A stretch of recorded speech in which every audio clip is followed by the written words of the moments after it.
Hello दोस्तों। तो आज मैं बताने वाला हूँ आपको किस तरह से आप इंस्टा डीपी ड्रॉ कर सकते हैं, जिसके वजह से आपका इंस्टा पे फॉलोअर्स वगैरह अच्छा खासा ग्रो होगा।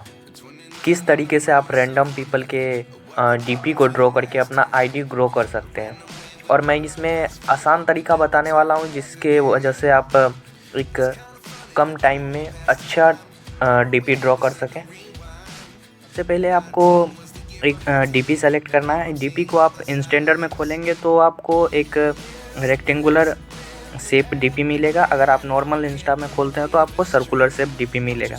और आप इन दोनों को किसी भी ग्रिड ऐप में खोलेंगे, उसके बाद हम लोग यहाँ पे ड्रॉ करना शुरू करेंगे। और यहाँ पे इंस्टेंडर एक थर्ड पार्टी ऐप है, मैं आपको बता दूँ। इसको आप डायरेक्ट गूगल से डाउनलोड कर सकते हैं। डीपी को सिंपल तरीके से ड्रॉ करने का एक ही तरीका है कि आप इमेज को जिस भी ग्रिड ऐप में खोलें तो वो साइज़ छोटा रखें। ड्रॉ करने का जो हम पेज पे ड्रॉ करेंगे वो हमें छोटा रखना है। फेस का छोटा रखने का मतलब कि आपका 11 से 12 सेंटीमीटर लंबा होना चाहिए और 8 से 9 सेंटीमीटर चौड़ा के आसपास हम लोग रखेंगे इतना। इसे सिंपली ड्रॉ करने का सबसे आसान तरीका था। पहले हम लोग साइज पे ध्यान देंगे, उसके बाद हम लोग फेस का जो इनर साइड है उसको ड्रॉ करने के लिए हम लोग यूज करेंगे ग्रेफाइट पेंसिल, और दूसरा है हेयर को ड्रॉ करने के लिए हम लोग यूज करेंगे चारकोल पेंसिल। अगर आप इमेज की साइज छोटा रखते हैं तो आपको फ़ायदा ये होगा कि आपको कम स्ट्रोक लगाने पड़ेंगे ड्रॉ करने के लिए।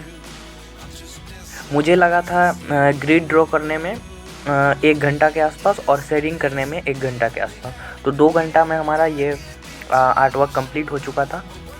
जब भी आपको किसी का डीपी ड्रॉ करें तो आपको ये ध्यान रखना है कि उसमें फेस ज़रूर हो। मतलब कोई भी सेल्फी वगैरह लेते हुए, मुंह छिपाते हुए उस तरह का आपको ड्रॉ नहीं करना है। इससे होगा कि आपको आदमी का इंटरेक्शन कम मिलेगा, इंटरेक्ट कम होंगे आप आदमी। तो आपको हमेशा फेस सेलेक्ट करना है। जितना जूम फोटो ड्रॉ कर सके उतना आपके लिए अच्छा होगा। जैसे कि मैं यहाँ पे सिर्फ आप देख रहे होंगे कि फेस ही है, बाकी का एरिया ज़्यादा कुछ खास मैंने ड्रॉ नहीं। पहला चीज़ तो हमारा होगा कि इमेज का साइज़ मीडियम साइज़ रखना है, ज़्यादा बड़ा नहीं रखना है। पेज का साइज़ भी हमें छोटा रखना है। और फेस ब्लेंडिंग के लिए हम लोग यहाँ पे यूज करेंगे ग्रेफाइट पेंसिल, ताकि जल्दी जल्दी और स्मूथ टेक्सचर हमें मिले। और बालों के लिए हम लोग यहाँ पे यूज करने वाले हैं चारकोल पेंसिल। और चारकोल का हम लोग पहले मार्क कर लेंगे कौन सा डायरेक्शन में हमारा हेयर जा रहा है। उसके बाद हम लोग डायरेक्ट चारकोल पाउडर अप्लाई करेंगे। इससे होगा कि हमें फास्ट रिज़ल्ट मिलेगा। सबसे पहले हम लोग डायरेक्शन आइडेंटिफाई कर लेंगे हेयर का, उसके बाद हम लोग चारकोल पाउडर का यूज़ करेंगे। आप चाहे तो चारकोल पेंसिल का ही यूज़ करते हुए पाउडर निकाल खुरच के उससे पाउडर निकालें। और फास्ट ये तरीका है किसी भी एरिया को फिल करने के लिए।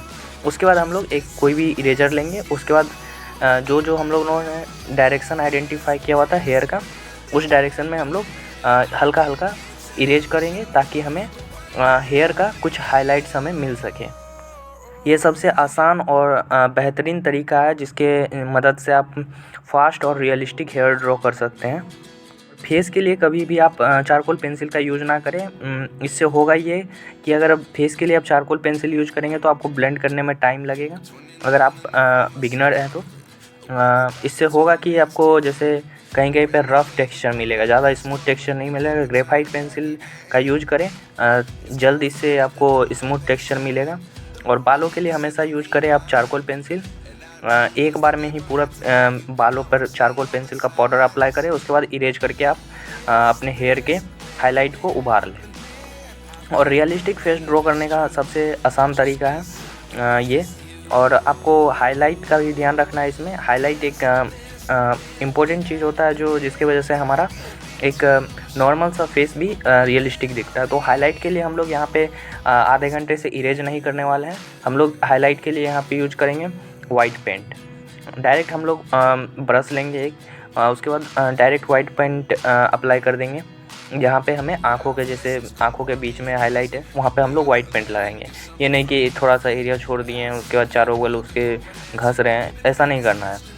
डायरेक्ट हम लोग वाइट पेंट अप्लाई करेंगे ताकि हमें एक आसान तरीके से हमें रियलिस्टिक सा इमेज मिल सके। और आप जब भी इसे इंस्टा वगैरह पे अपलोड करें तो आपको ध्यान ये रखना है कि आपको ट्रेंडिंग ऑडियो यूज़ करना है। और कई रील में आपको बताया जाएगा कि आप किस तरह से ट्रेंडिंग ऑडियो का यूज करते हुए आप अपना भी ऑडियो यूज़ कर सकते हैं। मतलब जो हमारा ओरिजिनल ऑडियो है वो हम डालेंगे, बट ट्रेंडिंग ऑडियो पे ही वो दिखाएगा। तो वो टेक्निक आपको सीखना होगा। आप किसी रील को देख के आप सीख सकते हो, वहाँ पे कोई टेक्निकल टीम से आप सीख सकते हैं। बहुत सारे आईडी है वहाँ पे, रील वगैरह में आप देखें, आपको समझ में आ जाएगा। वो जैसे कि वॉल्यूम को आप ओरिजिनल जो आपका वॉल्यूम है उसको 100 कर देंगे, और जो ट्रेंडिंग ऑडियो का रील है उसको उसका वॉल्यूम आप 1 से 2 पे रख सकते हैं। इसके वजह से आपका होगा कि ग्रोथ आपका फास्ट दिखेगा, व्यूज़ आपके आईडी पे थोड़ा सा ज़्यादा आएगा।